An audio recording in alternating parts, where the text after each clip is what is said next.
What's up everyone, it's your boy Infrar-Ed. Welcome to the Scout Reports. Today I bring you an anime review of ReZero, episode 12.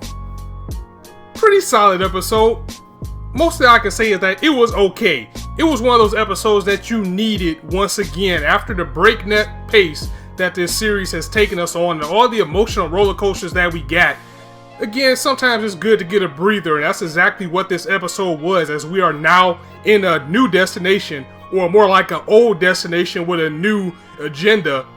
We get to meet some new characters, and we get to see more of the political aspect of this universe, as this episode was just like an episode of Game of Thrones, all the chess pieces that was going on. So without further ado, let's get down to the breakdown of the episode. That starts off with Subaru and Emilia in the city. You know, everything is, not in the city, they're in the village. Everything is fine again, you know, they're playing with the kids, doing the victory taunt. All nice, well, and happy after the curse has been broken. So they decide to go back to the castle, and we find out that Emilia is being summoned for she's being summoned for a meeting of the dragon priestesses. And you know, these 4 dragon priestesses are the chosen ones that will be the next queen. So she has to go to this conference. When they're on their way there outside, they see somebody there in a dragon horse and carriage, or just a dragon carriage. And Subaru's like, what the hell? I've never seen this before. What is this doing outside? And it's an old man out there who knows that something is up with Subaru, because he's like, why are you out here talking to me? Why are you questioning me? What are you trying to find out? Really, Subaru was just out there because Emilia told him not to go with her to the meeting. She wants him to stay back, don't use any magic, and just kick back and stay safe, because apparently him going there would jeopardize everything for him. However, she does want him to go back to the city, and Roswell agrees as well to let him go back to the city, you know, go back and meet some of the people that he saw again, give thanks, and, you know, just kick back. You know, you got the old man Ram that's still in the city. We see this episode, you know, the old man that was selling the apples to him, we get to run to him again. It was just good to see some of these characters all over, as now Emilia and Subaru are back in our next destination. Our next save point is back at the capital city, but this time for the Conference of the Queens. Now, before we head off to the city, when Subaru was outside talking to the older guy in the carriage, it was also a cat girl that came up to him, and they had a little bit of banter going, as he was amazed he'd never seen somebody of that race before. And Roswell points out that another reason why Subaru needs to go to the city is because he used up a lot of mana from his mana gate, and he needs to go see that cat person or somebody in the city to get healed and get that revived back, because that person is the best healer in all the land. Also, the older man, we find out from the cat person that his name is William Astrea. So seems like isn't Reinhardt's name Astrea as well?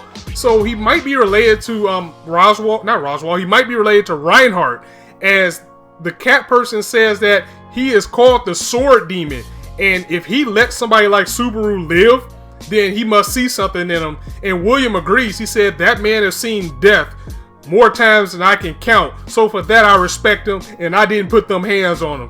So again, we're heading right to the city with Subaru and Emilia. She once again tells him, look, you can't come to this conference with me. Just chill out in the city. Go kick back. Go find your old friends. Don't use any magic. Trust me. I'll be okay. So she makes her way to the castle, and we run into a new character by the name of Julius, who is a knight. And he kisses Emilia on the hand, and this just sends Subaru salty. He's like, what the hell? Now I gotta deal with somebody else trying to take my lady. So this Julius guy, apparently he already has like a rapport with Emilia, and he said he's going to escort her into the castle, where he's going to take her to talk to some people through something called a mirror. I think it was called mirror something. I don't remember the exact name of what it was, but it's basically their version of Skype, where you have 2 mirrors, both people can see each other, and both people can converse that way.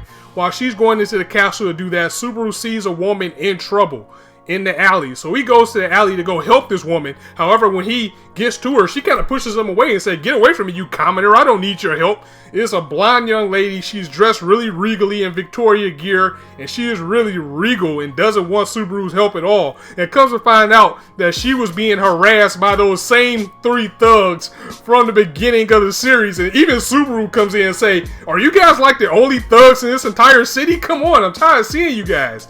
So he tries to scare them off by saying that he knows Reinhardt, and they didn't bite, but they see something to make them run as Subaru is basking in the greatness of seeing them run away. We find out they were actually scared of Old Man Ram as he shows up, making the thieves run for mercy. Old Man Ram is in the city looking for Felt, as he says she may have been picked up by Estrella, so he's trying to find her. Also with this lady that was in the alleyway, she is really regal as she hasn't even seen an apple that hasn't been peeled before. And Subaru had a bag of apples from the guy from the market, and she's like, "What are those?" And he says, "It's an apple." She's like, "No, it's not. An apple's white." So like, wait a minute, you never seen a unpeeled apple before? Wow. So she bids them farewell, goes away. We get back to the castle once again with Emilia questioning Subaru, like, "That lady that you saw in the alleyway, how do you know her?" She didn't go into details about it, but she just kind of insinuates that that's probably not the type of person that Subaru wants to get involved with, because she's royalty. So, she comes off, but she does say something along the lines of, "Luck always finds its way to me," or whatever I want basically happens. She's really uppity, and she has this belief that whatever she wants to happen will happen. Once again, Emilia's going to the castle. This is like the 3rd or 4th time she told Subaru, "Don't follow me. Just stay back, kick back. As a matter of fact, just stay with Rim. You and Rim kick back. Don't go anywhere." Of course, Subaru doesn't listen and goes outside. He's picked up by a dragon carriage, which once again has this young lady in it, and her bodyguard, who also came to save her in the alley, by the name of Al. He explains to her that her name is Priscilla Bariel, and she is also one of the rivals for the throne that's going against Emilia. So she's one of the 4 dragon priestesses. They took Subaru, taking him to the castle, and she told the guards that Subaru is her appa dealer, so he has the right to be there. He's one of my servants. Come on in. And the timing couldn't be any worse on this, as he goes into the conference now where all of the priestesses are being held, and Roswald and Emilia see Subaru with Priscilla, and she's all hugged up on him now like he's all mine. Emilia tears into Subaru like, "What are you doing? I told you not to follow. What are you doing with her?" This is also going to kind of bring up a suspicion with Roswald, I think, as well, because if you remember right, Roswald always thought that Subaru was a spy or something. Now he's being seen with a rival to Emilia for the throne. So things just aren't good for Subaru at all right now. As we're in this castle, we're finally at this conference as they're going over all the lineage and everything. We get to meet some more of the knights. We had a little bit of a reunion. We run into Reinhardt again. We run into the cat person again. We found out it's actually a boy and not a girl, and his name is Felix. And it's kind of funny there because Subaru's like, "I thought you were a girl." He's like, "Well, that's your fault you thought I was a girl. I never said I was a girl, but I could have sworn I had a dress or something on." But anyway, it's a boy. We run into Julius again, who is also a knight, just like Reinhardt. And again, Reinhardt is part of the Estrella. So we have all of the 4 priestesses there. The ceremony is beginning. However, they mentioned that there has been a change in the prophecy, as there is now a 5th priestess. And this is where things get interesting, because Reinhardt goes in to introduce who the 5th priestess is for the throne, and it's actually Felt. Wow.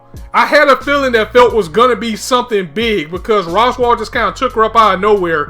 And whenever you have these type of things for the throne, there's always somebody from the streets or somebody that's living a harder life that they always end up having royal lineage and ends up having the right to take over. We see this happen all the time, so I'm not going to say it's predictable, but you should have saw it coming when Felt got apprehended. So on that note, that was the episode. White Fox once again utilizing all the time of the episode with no intro or ending, just giving us full episodes. And we're going to head into next week to see how things go from here. So I'm going to go ahead and leave it out here. If you like the video, go ahead and drop it a like. And if you want to hear more, go ahead and hit that subscribe button, as I bring you guys content almost daily right now. Be sure to join me Tuesday as I review Joker Game.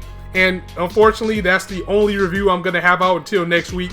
But once next Monday rolls around, I'll try to cover as much as I can in the days that we won't have anything going as we go into the summer season. So rest assured, you'll at least get Boku no Hero and the Kiss Niver and Kabaneri reviews, if anything. Out of those three, you're going to get those. If nothing else, you'll get those 3 reviews. So once again, as I always say, you guys can be anywhere on YouTube right now, but you chose to listen to me, and I really appreciate that. So thank you guys for stopping by. On that note, it's your boy Infrar-Ed signing out. See you soon.